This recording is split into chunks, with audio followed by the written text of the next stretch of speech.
So thanks for speaking with me today, Dr. Art. No, my pleasure. We're here in November, which some people know as Movember. Have you heard of that movement? Oh yeah, I've ended up contributing some money for it, so yes. Oh, good. Okay, So you're yeah. sponsoring a mustache somewhere? Yes, as far as I know, I haven't had any follow-up pictures, but I don't see no, one no, of I'm not you. sporting one. I'm paying for helping another guy who's doing that. Good for you. And our trainers, where I train regularly, two or three of them seem to be sporting. And I assume it's because of Movember. Wow, So, okay. Yeah, it's So caught on a bit. The growth is, the mustache growth, Looks like it's catching on, which is a good thing. I mean, we need to do more research in this area, lots more. So if this is the way, more than that, more than research though, what I like about this is that it's getting, if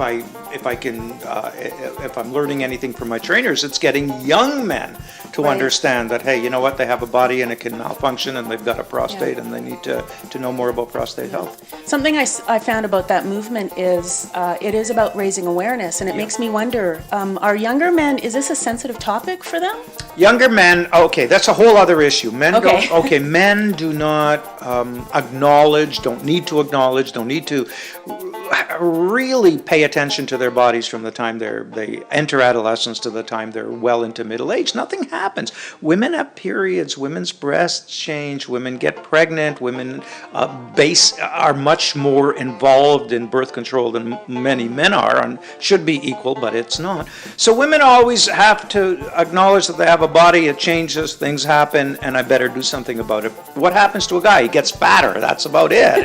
And you know, if you ignore that, as most men are very good about doing, they ignore their health. Plus, it's a culture where men are not brought up really to pay attention to their health nearly as much as they should. So it's not good, but the fact is that young men tend to ignore bodily functions, bodily ills, until something happens, and then all of a sudden they say, oh my God, I've got a body and it can go wrong. So that's a whole other issue. I wish more young men paid attention to their health, but it doesn't happen.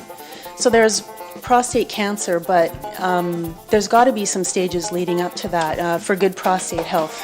Well, yeah, I don't know that we know very much about prostate health. That's one of the good things about Movember, is that maybe we'll get much better research in that area. We know some factors that can raise the risk of prostate cancer, certainly obesity, certainly certain elements of diet, although that's not all that settled. Family history is terrifically important. If your dad and granddad had prostate cancer, you're much higher risk. Certain racial groups, Black Americans, for example, are at much greater risk.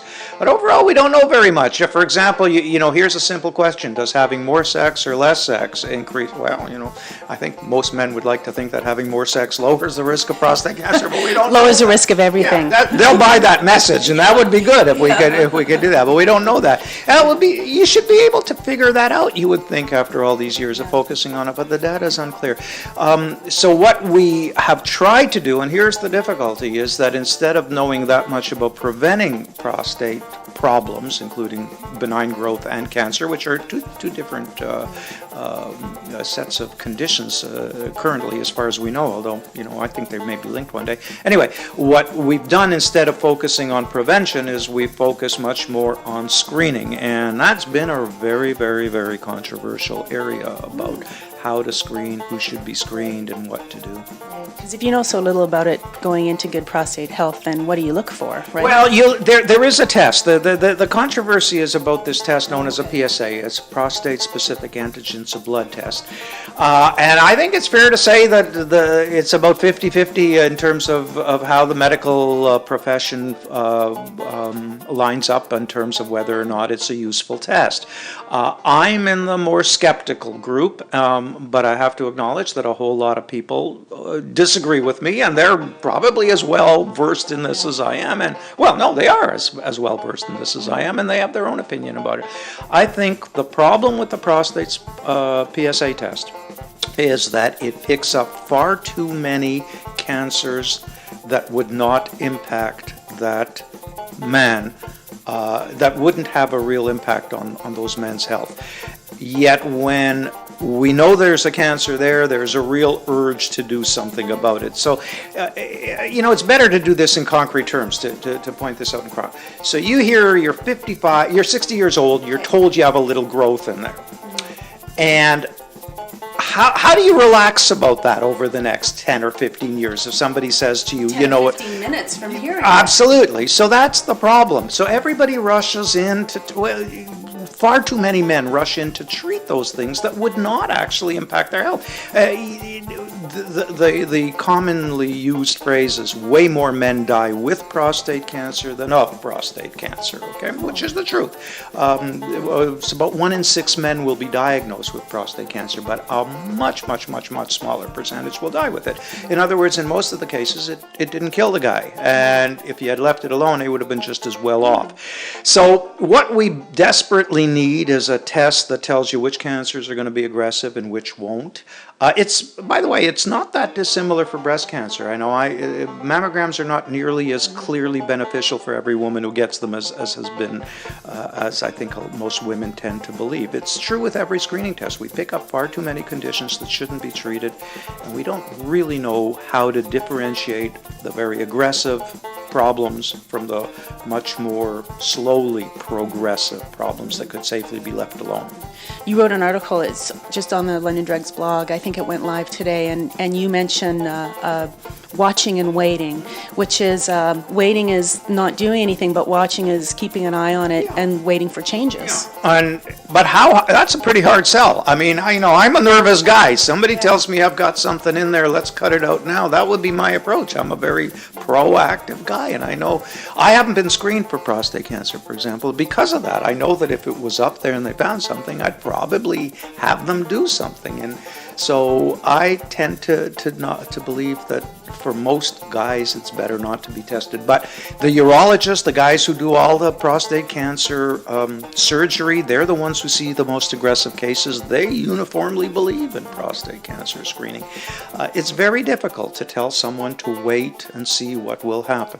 It's normal human nature to want to do something about it. Is prostate cancer very treatable? Is it very responsive to treatments? That's the idea. If you catch it early enough, in theory, you should be able to save a lot of lives. But you're also taking out a lot of cancers that you don't need to take out that would never make a difference. So again, what we need to know is which of those small, at this stage, cancers are going to go on in this direction and kill you, and which are just going to go and slowly increasing. You're going to die of something else at 85. Beer truck, getting run over by a beer truck after making love twice in the afternoon. So it's the sex then? Oh well, there you go. It all comes back to that, doesn't it? It comes back to that. No, it's a real conundrum, and I respect whatever a man decides to do with that information. You have to respect that decision. There is no formula, and it's very, very hard for people to understand. I get the angriest emails from guys who will tell me, my life was saved because I had a PSA. Well, we don't actually know that your life was saved. Maybe that cancer would never have done anything. You think your life was saved because you found a cancer and you cut it out and now you're alive 10 years later. Wonderful, that's great. That's what we want every guy to live up to 120 or, well, I don't know about that age, but we want everybody to live to keep up with us women. Absolutely, there you go. It's the same with nearly every problem. About the only cancer screening test that I think that you can say has very, very little controversy around it is the colon cancer screening test, where we have much better idea of what's going to happen. I think people hear the word cancer, I know I do, and you think you're on a one-way path, right? That's it, I have it, it's just a matter of time, whereas cancers can go back, they can regress. There are all sorts of stories you've heard about people who had a cancer, now it's gone. Yeah, that can happen. Cancers can be small changes that don't progress, or at least progress incredibly slowly, that take 40, 50, 60 years to get to any reasonable size and danger level. Or they can be terrifically aggressive, and everybody knows somebody who was diagnosed with cancer one day and died, unfortunately, 2 months later. So what you need in all these screening tests is to know which category that cancer falls into. And unfortunately, I don't think we know that yet with prostate cancer. So we're too late for it this year, but next year, you're going to grow a mustache from God, no, you're too young to know this. Do you remember Larry Robinson? Try me. Okay.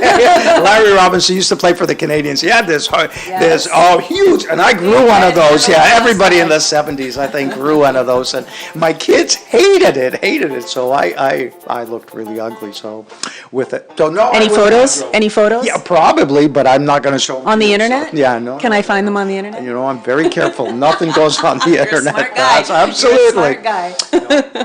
Thanks so much for your time. Pleasure.